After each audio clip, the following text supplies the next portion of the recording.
Buen día para todos mis hermanos. Espero que se encuentren muy bien. Espero que la paz del Señor esté inundando sus corazones y que a pesar de todas las situaciones, circunstancias que tenemos que vivir, pues que el Señor esté tomando el control de todo, que el Señor cada día guíe nuestros caminos, cada día guíe nuestros pasos y nos dé esa fortaleza, esa paciencia para sobrellevar toda adversidad y para sobrellevar todo momento complicado que estamos atravesando el día de hoy.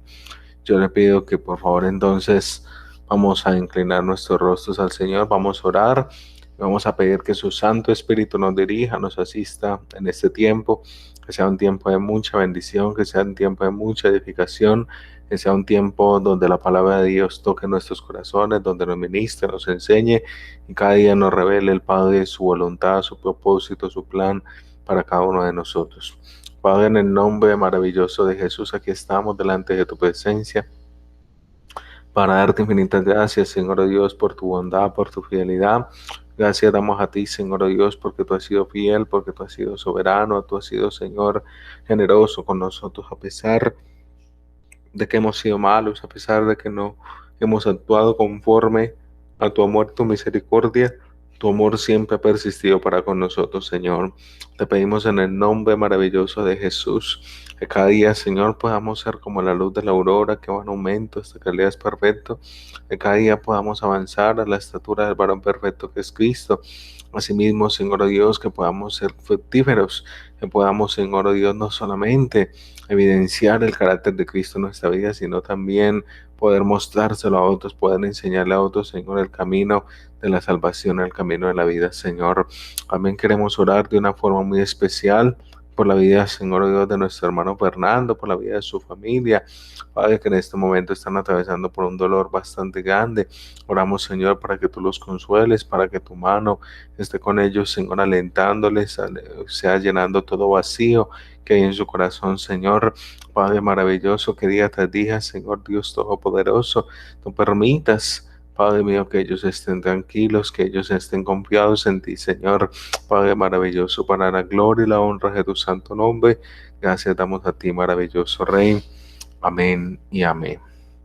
Bueno, mis hermanos, vamos entonces a pasar a la palabra del Señor en esta noche.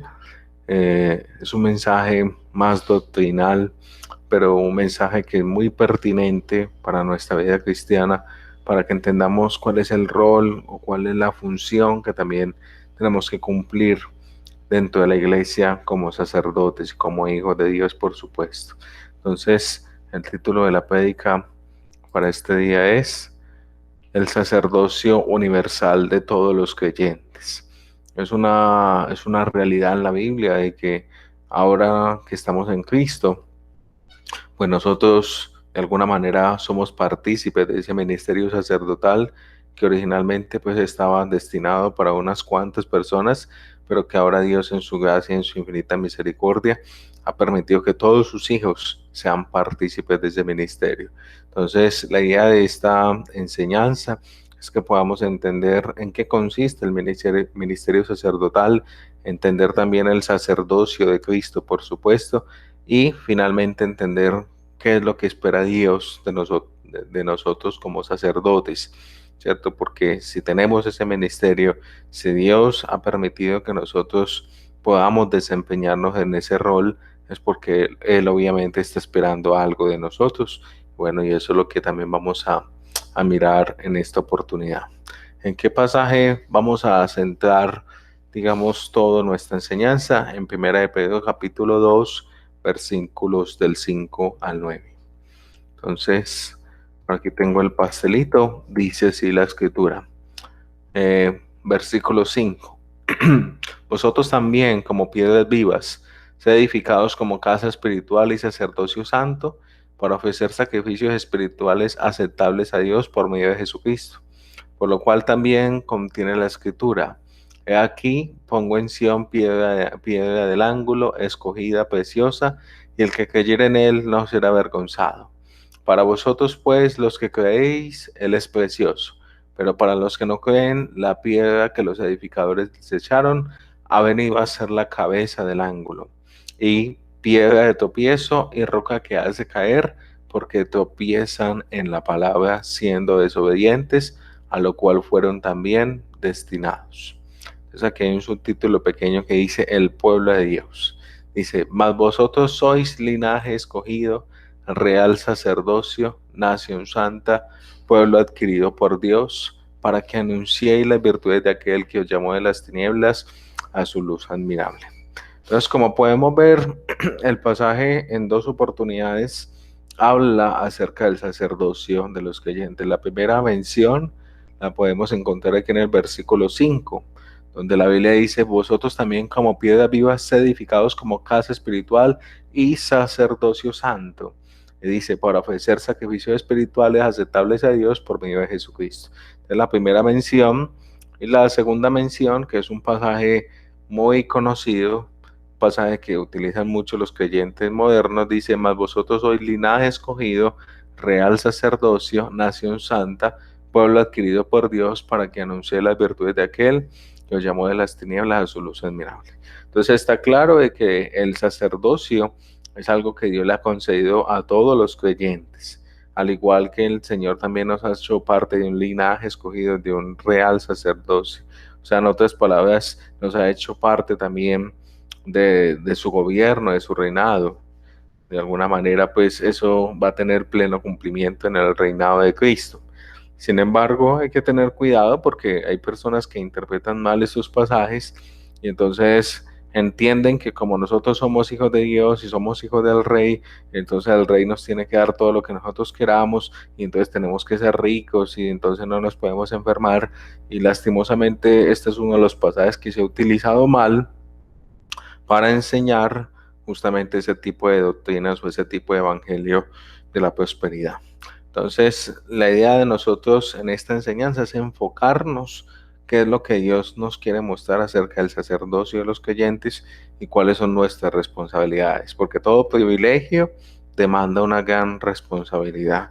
Creo que eso es algo que ha olvidado la sociedad hoy en día. La sociedad hoy en día todo el tiempo está hablando de derechos, yo merezco esto, es que yo necesito tener esto.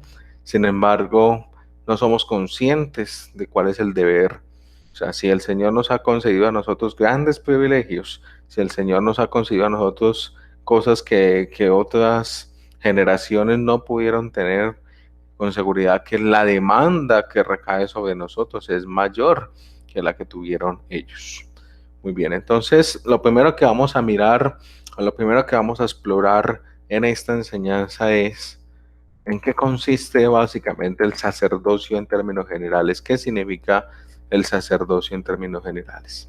Muy bien, entonces la palabra del Señor,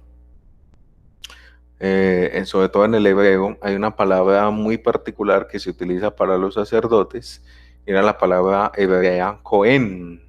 Es una palabra que digamos básicamente tiene dos significados bien importantes y que nos puede enseñar también lo que es la esencia del sacerdocio. Entonces, lo primero que nos indica esta palabra Cohen y que tiene una raíz bien interesante es la raíz de inclinarse. O sea, en otras palabras, una de las funciones del sacerdote, una de las más importantes de hecho, tiene que ver con los sacrificios, tiene que ver con la adoración a Dios. O sea, el sacerdote como función principal tenía, digamos, el deber, por un lado, el mismo ser una ofrenda agradable a Dios, del mismo vivir una vida intachable, porque el oficio del sacerdote era un oficio sagrado, era un oficio que no era para cualquiera, sino que era algo que Dios mismo destinaba para una persona y en este caso pues dentro de sus múltiples funciones tenía que ofrecer sacrificios de adoración. Lo hacía por él mismo y lo hacía por el pueblo también. Entonces esa primera connotación para nosotros es sumamente relevante porque esto es algo que trasciende las eras, trasciende los siglos. Hay ciertas funciones sacerdotales que ya no son válidas, pero esta en particular, que es la función de rendir adoración, de exaltación a Dios, es algo que está vigente por todos los siglos, por todas las eras.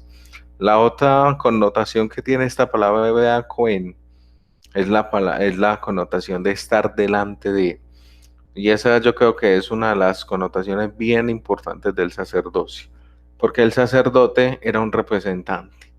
Por un lado, era el que representaba a Dios delante del pueblo, pero también tenía la otra función, representar al pueblo delante de Dios. Entonces, cada vez que el sacerdote ofrecía sacrificio para el perdón de pecados, él estaba representando al pueblo, pidiendo el perdón a Dios. Pero también cuando el sacerdote guiaba al pueblo en la parte espiritual, cuando el sacerdote hablaba de parte de Dios, pues entonces estaba representando a Dios delante del pueblo. Entonces es una función bien interesante que digamos que para nuestros días sigue vigente porque de alguna manera nosotros somos los representantes de Dios para las personas que todavía están en tinieblas y tenemos que cumplir también esa función de alguna manera de mediadores para que las personas puedan llegar al Señor, para que puedan acercarse a Él. Muy bien. Entonces, básicamente estas dos ideas son muy claves acerca del sacerdocio. Primero, inclinarse, que tiene que ver con toda la parte de la adoración, de la exaltación a Dios, toda la parte de los sacrificios. Y por otro lado, estar delante de Él, que tiene que ver con esa función mediadora, con esa función intercesora. Por eso Jesucristo es el sacerdote por excelencia, porque Él cumplió a cabalidad con todas estas cosas. Igual ahorita lo vamos a desarrollar mejor. Entonces, ¿qué podemos ver acerca del sacerdocio en el Antiguo Testamento? Porque obviamente hay diferencias, no es lo mismo ese sacerdocio que Dios estipuló en la ley, no es lo mismo el sacerdocio que ejerció Jesucristo, y no es lo mismo el sacerdocio que el Señor ha demandado o el Señor ha puesto sobre los creyentes al día de hoy. Entonces, vamos a mirar algunos puntos importantes acerca de lo que fue el sacerdocio en el Antiguo Testamento.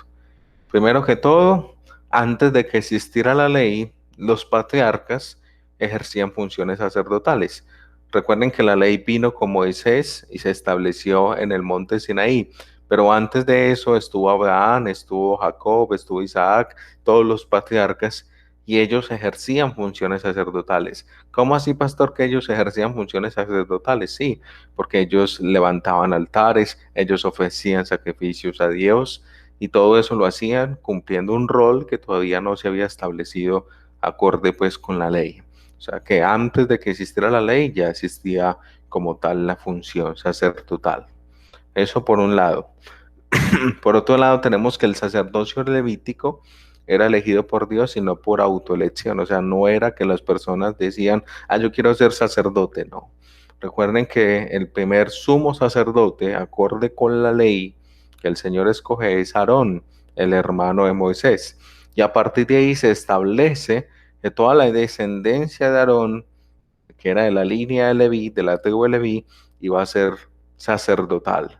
Entonces vemos que no era algo que las personas elegían libremente, sino que era el mismo Dios el que estipulaba a las personas que estaban consagradas para el sacerdocio, porque era algo muy delicado. O sea, el ser sacerdote y sobre todo el sumo sacerdote era algo supremamente delicado, era algo donde tenían que regirse estrictamente por lo que Dios decía, y en el momento en que ellos no hacían eso, pues las consecuencias que acarreaban sobre sí mismos eran bastante serias. Si no, miremos lo que sucedió con los hijos de Aarón, que ofrecieron un fuego extraño, algo que el Señor no les había pedido. Dice la Biblia que vino fuego directamente de la presencia del Señor y los consumió. Entonces es algo delicado. En la Biblia hay numerosos casos donde personas quisieron sustituir al sacerdote en sus funciones y las consecuencias que trajeron sobre ellos fueron lamentables. Algunos murieron, algunos fueron destituidos de su reinado, etcétera. Algunos les dio lepra. Entonces era algo muy, muy delicado. Por otro lado, solo el sumo sacerdote podía entrar al lugar santísimo una vez al año para ofrecer sacrificio. Sacerdotes, recuerden que en el contexto del Antiguo Testamento tenía que cumplir dos purezas, tenía que tener la pureza, digámoslo así, moral, espiritual, pero también la pureza ritual. Y eso nos da una idea de la santidad de Dios, porque el tabernáculo era un tipo de lo que es la presencia del Señor. Entonces tenemos en el tabernáculo el atrio exterior, el lugar santo y tenemos el lugar santísimo. Y el sacerdote una vez al año, el día de la expiación, tenía que entrar hasta el lugar santísimo Y si él no estaba en condiciones para estar en ese lugar, pues la Biblia nos dice que la consecuencia era la muerte. Es por eso que se amarraban una campanita y en el momento en que esa campana dejaba de sonar, pues muy probablemente era porque el sacerdote había muerto, tenían que sacarlo con una soga porque nadie más podía entrar allá. Entonces ahí nos damos cuenta de lo delicado. Recuerden que el sacerdote en ese momento era el representante del pueblo delante de Dios. O sea que si el sacerdote fallaba en esa misión de entrar hasta el lugar santísimo en santidad y que ese sacrificio fuera aceptable, significaba que el pueblo se iba a quedarse en perdón durante un año. Entonces ahí vemos lo serio y lo delicado que era el asunto. Por otro lado, el sacerdocio levítico era un tipo de Cristo. ¿En qué sentido era un tipo de Cristo? Porque el sacerdocio levítico se enfocaba mucho en ofrecer sacrificios de animales y esos animales tenían como función de alguna manera cubrir los pecados de las personas. Digo de alguna manera porque realmente eso era algo simbólico. El perdón de pecados en el sentido estricto de la palabra viene cuando Cristo muere, pero era algo pedagógico, era algo para que el pueblo entendiera que la consecuencia del pecado era algo bastante serio y que en algún momento el Hijo de Dios iba a tener que morir para que nosotros fuéramos perdonados totalmente de nuestros pecados. Entonces era un tipo de Cristo. Recuerden que el Antiguo Testamento era una sombra de lo que había de venir. Entonces, cada vez que leamos el Antiguo Testamento tenemos que entender que Él está apuntando hacia lo que Cristo iba a hacer.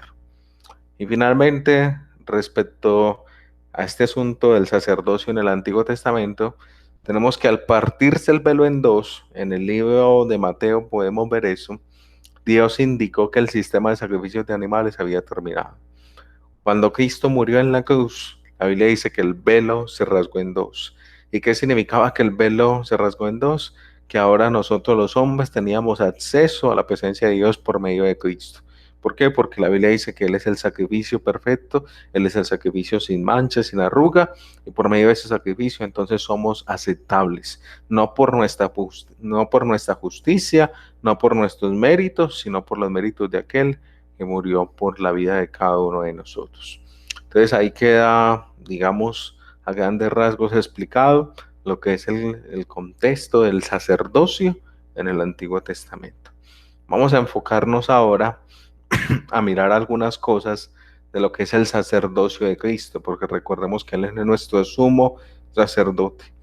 Y es un rol que sigue desempeñando porque Él es nuestro mediador, Él es nuestro representante delante del Padre. Cada vez que nosotros levantamos oraciones, Él es el que media, Él es el que intercede para que nuestra oración sea oída en lo alto. Entonces, ¿cuál es el sacerdocio de Jesús o en qué consiste ese sacerdocio de Jesús? Primero que todo, la palabra de Dios nos dice que Jesucristo era un sacerdote del tipo de Melquisedec. ¿Por qué un sacerdote del tipo de Melquisedec? ¿Por qué no, por ejemplo, un sacerdote del tipo de Aarón o cualquiera de los sacerdotes que se levantaron después? Primero que todo, porque Jesucristo no era de la tribu de Leví. Recuerden que los sacerdotes que Dios instituyó en ese momento tenían que ser de la tribu de Leví y Jesucristo era de la tribu de Judá. Esa era una razón. Y por otro lado, porque Jesucristo tiene una función doble. Él no solamente era el sacerdote o es el sacerdote, sino que también es el rey. Y en el Antiguo Testamento hay un personaje que encaja muy bien con esa descripción de sacerdocio, que es el señor Melquisedec. Que dice Hebreos capítulo 7, en versículos del 1 al 3. Porque este Melquisedec, rey de Salem, sacerdote del Dios Altísimo, que salió a recibir a Abraham, que volvía de la derrota de los reyes, y le bendijo, a quien asimismo dio a Abraham los diezmos de todo, cuyo nombre significa primeramente rey de justicia y también rey de Salem, esto es rey de paz, sin padre, sin madre, sin genealogía, que ni tenía principio de días ni fin de vida, sino hecho semejante al Hijo de Dios, permanece sacerdote para siempre. Entonces aquí nos dan unas cualidades bien interesantes de Melquisedec. Primero que todo, él era sacerdote, pero también era rey. También algo muy interesante respecto a Melquisedec es que no tenía genealogía. Recuerden que para los judíos La genealogía era algo supremamente importante, el tener seguimiento de quién eran los parientes de la persona y cuál era su descendencia, pero en Melquisedec no aparece nada de eso. Incluso hay algunos que dicen que Melquisedec era una teofanía de Cristo, o sea, era una aparición de Cristo en el Antiguo Testamento. Entonces vemos que el sacerdocio de Cristo era muy especial, era un sacerdote rey, y de alguna manera es lo que el Señor también nos ha concedido a nosotros en Cristo. ¿Por qué? Porque la Biblia dice que somos coherederos con Cristo, o sea, que nosotros vamos a gobernar con Cristo. Esa función sacerdotal y esa función, digamos, real, es algo que el Señor también nos ha conferido a nosotros. Por supuesto, no de la misma manera que la persona de Cristo, porque Cristo es el sumo sacerdote, es el sacerdote por excelencia, pero aún así ciertas cosas pues sí nos han sido delegadas también a nosotros. Entonces, eso por un lado. Por otro lado, tenemos que Jesucristo era al mismo tiempo sacrificio y sacerdote. Ahí nos damos cuenta de que realmente el tema central de la Biblia es Cristo.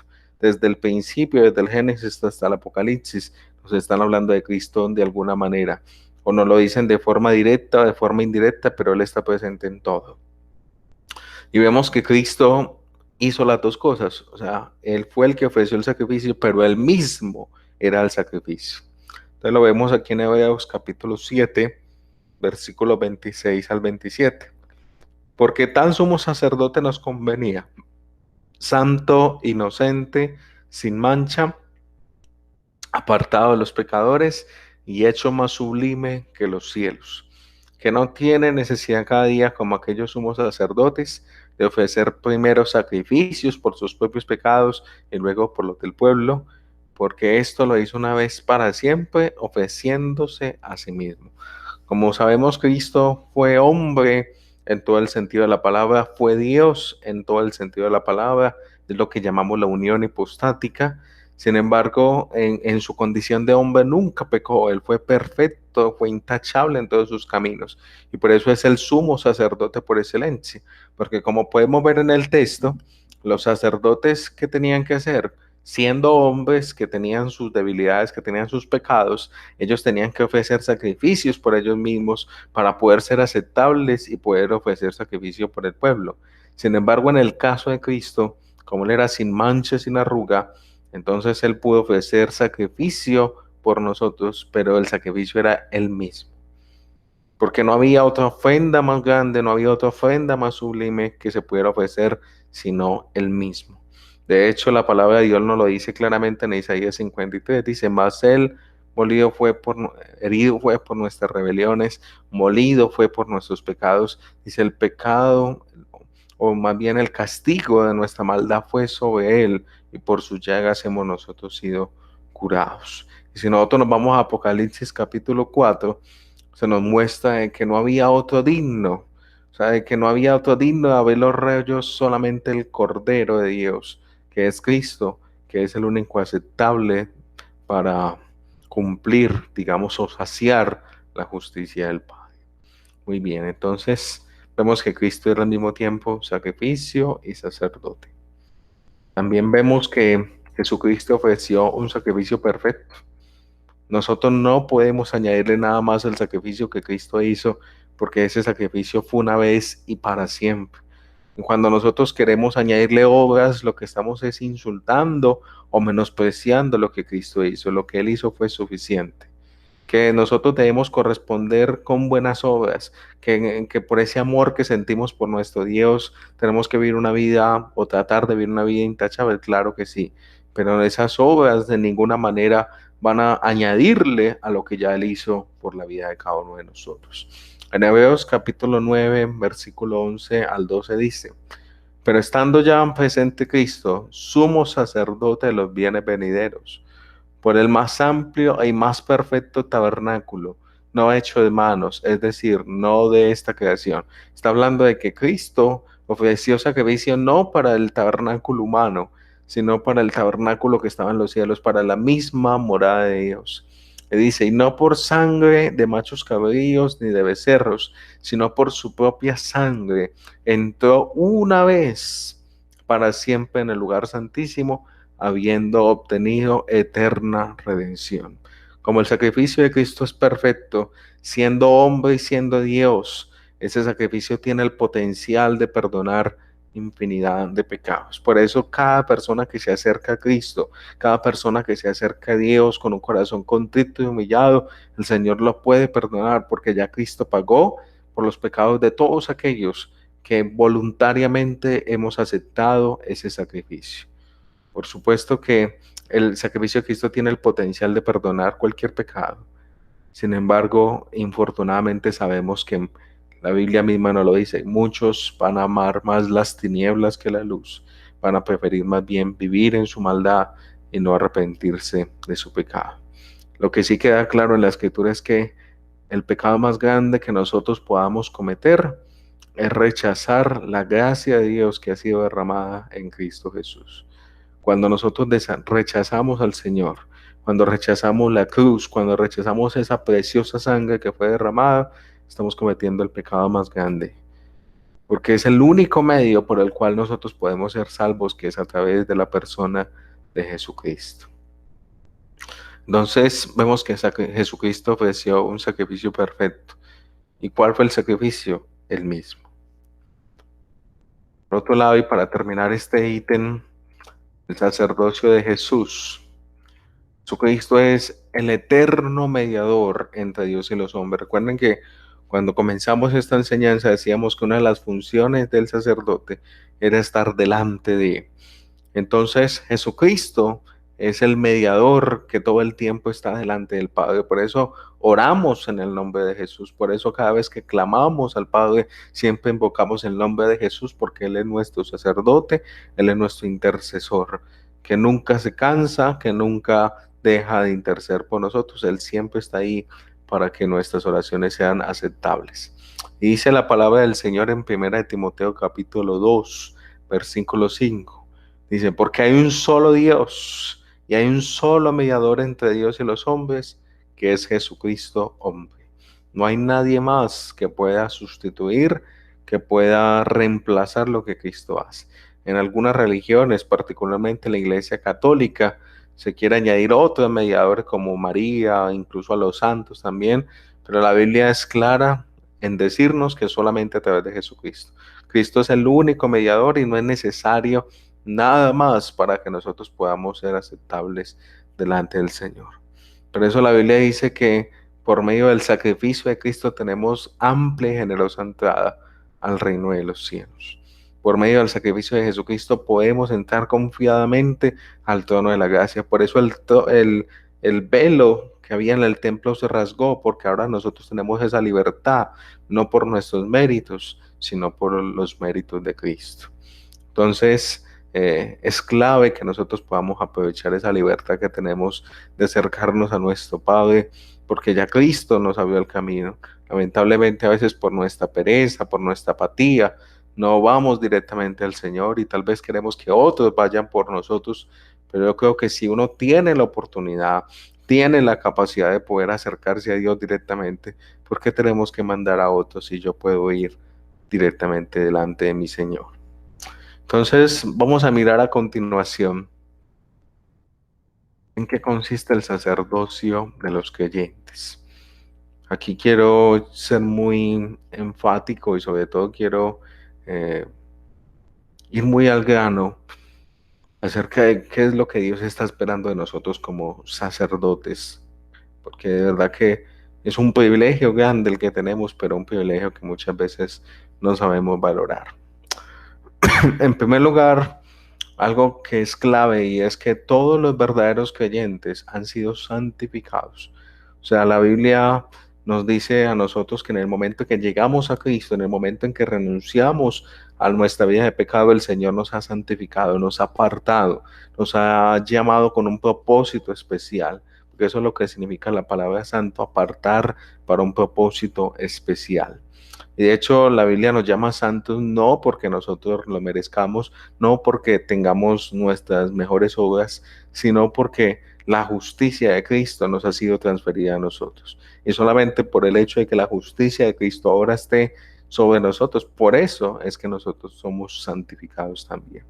Y dice la palabra de Dios aquí en Hebreos capítulo 10, versículo 10, dice, en esa voluntad somos santificados mediante la ofrenda del cuerpo de Jesucristo, hecha una vez para siempre. O sea, en otras palabras, la razón por la cual somos llamados santos no es por nuestros méritos, sino por lo que Cristo hizo por nosotros. Y recordemos que el sacerdote obligatoriamente debía ser una persona santa, debía ser una persona apartada para un propósito especial. O sea, no podía ser cualquiera. De la misma manera, nosotros, gracias a Cristo, tenemos ese lugar especial delante de la presencia de nuestro Dios. Tenemos también que todos los verdaderos creyentes debemos ofrecer sacrificios espirituales. Ya nosotros no ofrecemos animales, ya nosotros no ofrecemos machos cabríos, ni tampoco ofrecemos cereales, como se hacía en aquella época, pero sí tenemos la obligación de ofrecer sacrificios espirituales que sean agradables delante de nuestro Padre. ¿Y cada cuánto tenemos que ofrecer esos sacrificios, pastor? Todo el tiempo. O sea, todo el tiempo mi vida tiene que ser un olor fragante delante del Señor. Todo el tiempo mi vida tiene que ser un sacrificio que Dios se agrada en oler. Por eso dice la escritura aquí en 1 de Pedro 2:5, dice, vosotros también como piedras vivas, sed edificados como casa espiritual y sacerdocio santo, para ofrecer sacrificios espirituales aceptables a Dios, ¿por medio de quién? Por medio de Jesucristo.